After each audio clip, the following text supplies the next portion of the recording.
وقال في حدود 1000 جنيه. راحت بقى فشار في السكه وزعه. يا عم اسمع مني، الراجل عامل كارد ومديون للدنيا بحالها، وعايزين نساعده نقف جنبه. مفيش الكلام ده. اعتبرها يا عم خدمه لوجه الله، وبعدين المشروع ده لو فشل احتمال يروح فيها. حسبي الله ونعم الوكيل. انت بتعرف الناس دي منين؟ مصالح علاقات.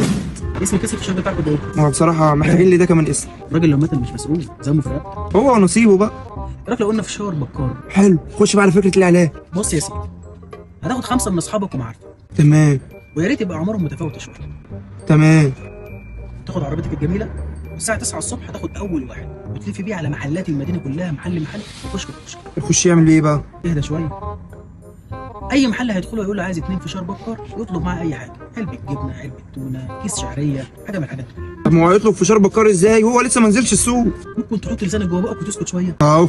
صاحب المحل طبعا هيجي يا ابني يقول له مفيش حاجه اسمها فشار بكار، الراجل هيسحب نفسه ويستاذن على اساس انه بيدور في محل تاني. بعد ساعه ونص بالظبط هتاخد صاحبك رقم